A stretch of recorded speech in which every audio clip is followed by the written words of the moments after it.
Welcome to UATV. KCR KCR అంటే ఉద్యమ నేత, రాజకీయాల్లో అపర చాణక్యుడు అనే పేరుంది. ఒకప్పుడు తెలంగాణ రాజకీయాలను కంటితో శాసించారు. అలాంటి కేసీఆర్ తన ఇంట్లో ఏం జరుగుతుందో తెలుసుకోలేరా? ఇప్పుడు అదే ప్రజల నుండి వినిపిస్తున్న ప్రశ్న. నిజంగానే ఇదంతా అనుకోకుండా జరిగిందా? తెర వెనుక ఏం జరుగుతుంది? కనిపించేది గోరంత, కనిపించనివి కొండంత ఉందా? నాన్న అన్నను వదిలేసి కవిత హరీష్ రావుని ఎందుకు టార్గెట్ చేశారు? సెప్టెంబర్ 1 ఆదివారం కాళేశ్వరంపై జస్టిస్ ఘోష్ ఇచ్చిన నివేదికను అసెంబ్లీలో ప్రవేశపెట్టింది. సిబిఐ ఎంక్వైరీ కూడా జరపాలని నిర్ణయించింది. సోమవారం అంటే సెప్టెంబర్ 2న కవిత మీడియా ముందుకు వచ్చారు. కన్నీరు కార్చి మరీ బాంబు పేల్చారు. సెప్టెంబర్ 3న కవిత యాక్షన్ బీఆర్ఎస్ నుండి అందరూ అనుకున్న రియాక్షనే వచ్చింది. పార్టీ నుంచి సస్పెండ్ చేశారు. బుధవారం మరోసారి కవిత వచ్చారు. అయితే ఈసారి పార్టీకి ఎమ్మెల్సీ పదవికి రాజీనామా చేశారు. అది కూడా ఊహించిందే. అయితే ఇలా ఓ పద్ధతి ప్రకారం గోడ కడుతున్నట్లు, గులాబీ మొక్కకు అంటుకడుతున్నట్లు చాలా జాగ్రత్తగా జరిగింది. అందుకే ఈ ఎపిసోడ్ను చూస్తే చాలామందికి సందేహాలు వస్తున్నాయి. అయితే ఆరోపణల్లో కొత్త ఏమీ లేదు. ఎన్ని రోజులు ప్రత్యర్థి పార్టీలు చేసినవి అవే. ఇప్పుడేమో కేసీఆర్ కుటుంబంలోని వ్యక్తి సొంత కూతురే ఆరోపణలు చేయడంతో ఈ స్థాయిలో చర్చకు దారితీసింది. ఇప్పుడు కొంచెం ఫ్లాష్ బ్యాక్లోకి వెళ్తే, లిక్కర్ స్కామ్లో కవిత జైలుకి వెళ్ళడం, ఊహించిన విధంగా 5 నెలల పాటు జైల్లో ఉండడం, ఇవన్నీ కూడా కేసీఆర్కు చాలా ఇబ్బందికరంగా మారాయి. అప్పుడే రకరకాల ఊహాగానాలు తెరపైకి వచ్చాయి. కవితను బయటకు తీసుకొచ్చేందుకు ఏకంగా బీఆర్ఎస్ను బీజేపీలో విలీనం చేస్తారనే వరకు వెళ్ళింది. మొత్తానికి కవిత అలాంటివి జరగకుండానే బయటకు వచ్చింది. అప్పటి నుంచి కవితలో మార్పు మొదలైంది. ఇండైరెక్ట్గా అవకాశం దొరికిన ప్రతిసారి తన అసంతృప్తిని తెలియజేస్తూనే ఉన్నారు. ఇక బీఆర్ఎస్ రజతోత్సవ సభ తర్వాత కవితలో అసంతృప్తి మరింత పెరిగింది. ఆ సభ జరిగిన తీరుపై కేసీఆర్కు కవిత లేఖ రాయడం, అది కాస్త లీక్ అవడంతో ఇంటా బయట రచ్చ మొదలైంది. అప్పుడు కవిత ఒక హింట్ ఇచ్చారు, కేసీఆర్ చుట్టూ దెయ్యాలున్నాయంటూ. కాస్త ఘాటు వ్యాఖ్యలే చేశారనుకోండి. ఈ కామెంట్స్ తర్వాత ఎవరు ఆ దెయ్యాలు అనే చర్చ జనాల్లో మొదలైంది. అయితే ఇది కూడా కేటీఆర్ కవిత మధ్య ఆధిపత్య పోరుగానే క్రియేట్ అయింది. కాస్త గ్యాప్ తీసుకున్న కవిత మాజీ మంత్రి జగదీష్ రెడ్డిని టార్గెట్ చేశారు. ఏకంగా లిల్లిపుట్ అంటూ కామెంట్ చేశారు. కానీ అప్పుడు కూడా బీఆర్ఎస్ నాయకులు సంయమనం పాటించారు. కానీ ఈ కామెంట్తో కవిత పార్టీలో కాస్త ఉక్కపోతగా ఫీల్ అవుతున్నారనే విషయంలో మాత్రం ప్రజల్లోకి బాగా వెళ్ళింది. ఒకసారిగా కవిత జాగృతి యాక్టివ్ చేశారు. ఆందోళనలు, వివిధ కార్యక్రమాలు చేశారు. అప్పుడే కవిత కొత్త పార్టీ పెట్టబోతుందంటూ వార్తలు వచ్చాయి. అప్పుడే కవిత స్పీడ్కు బ్రేకులు వేస్తూ టీవీజీకే గౌరవ అధ్యక్షురాలు పదవి నుంచి కూడా ఆమెను తప్పిస్తూ నిర్ణయం తీసుకుంది బీఆర్ఎస్ పార్టీ. ఇక కాళేశ్వరం సిబిఐ ఎంక్వైరీ నిర్ణయం తర్వాత మీడియా ముందుకు వచ్చారు కవిత. అసలు స్టోరీ ఇక్కడ మలుపు తిరిగింది. బుల్లెట్ ట్రైన్ కంటే స్పీడ్గా తన నోటి నుంచి వచ్చిన మాటలు తోటాలా పేలాయి. నేరుగా హరీష్ రావు, సంతోష్ రావు పేర్లను చెప్పారు. అంతా ఆ ఇద్దరే అంటూ ఎవరు ఊహించిన విధంగా కవిత మాట్లాడారు. జస్ట్ 6 అడుగుల బుల్లెట్ అంటూ పార్టీ అధికారిక ట్విట్టర్ నుంచి ఓ ట్వీట్ రావడం, దానికి కేటీఆర్ మరో ట్వీట్ చేయడం ద్వారా ఆ రోజు ఎపిసోడ్కు తెరదించారు. అనుకున్నట్లుగానే ఆ తర్వాత రోజు సస్పెండ్ నిర్ణయం వెలువడింది.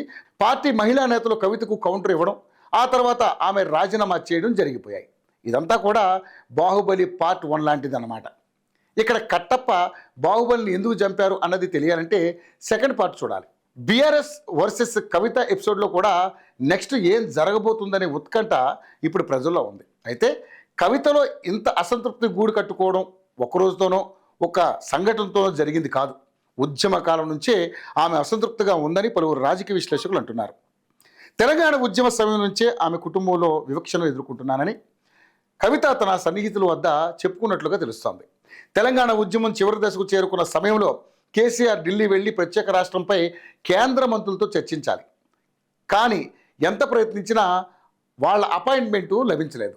దీంతో తండ్రి పడుతున్నటువంటి ఇబ్బంది చూడలేక కవిత తను తెలిసిన వాళ్ళతో అప్పటికి ఓ సీనియర్ నాయకుడితోటి అపాయింట్మెంట్ ఫిక్స్ చేయించారట. కానీ ఢిల్లీ వెళ్ళే సమయానికి కవితను రావద్దని చెప్పి కేటీఆర్ను తన వెంట తీసుకెళ్లారంట. అప్పుడే కవిత హట్ అయ్యారట. కుటుంబంలోని లింగ వివక్ష చూపిస్తున్నారంటూ తన సన్నిహితుల వద్ద చెప్పుకొని బాధపడ్డారట. ఇక 2003లో పెళ్లి తర్వాత అమెరికాకు వెళ్ళిన కవిత 2006లో తిరిగి వచ్చారు. అప్పటి నుంచి సాంస్కృతిక కార్యక్రమాలు చేపట్టారు. తర్వాత 2014లో నిజామాబాద్ ఎంపీగా గెలిచారు.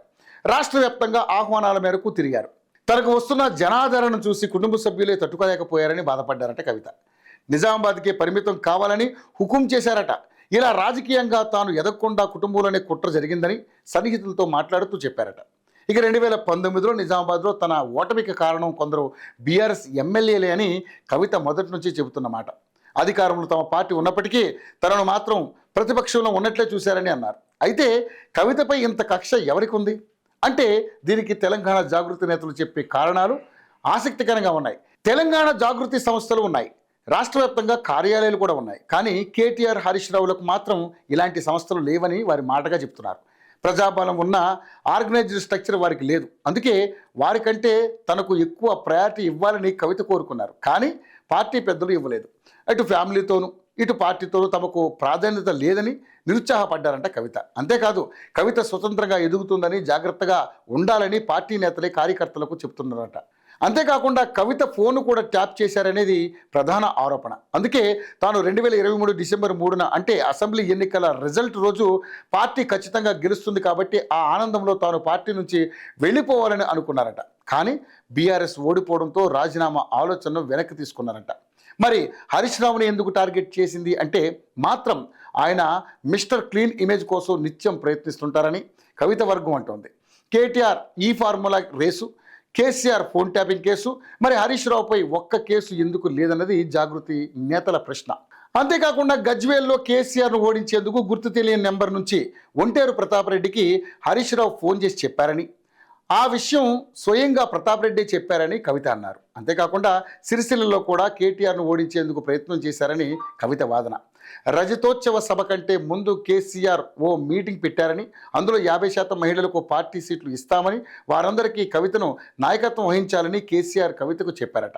ఆ సమావేశం తర్వాత నుంచి కవితను అణగదొక్కడానికి పార్టీలో హరీష్ రావు, సంతోష్ రావులు ప్రయత్నాలు మొదలుపెట్టారని కవిత అనుమానించారు. ఇప్పటి వరకు పోచంపల్లి శ్రీనివాస్, నవీన్ రావు, హరీష్, సంతోష్ల గురించి నెగిటివ్గా మాట్లాడారు కవిత. మరి ఆమె ఇంతటితో ఆగుతారా? ఫ్యూచర్లో ఇంకా ఎవరిని టార్గెట్గా చేయబోతున్నారు? బీఆర్ఎస్లో ఏ ఇద్దరు కలిసినా దీని గురించే మాట్లాడుకుంటున్నారట.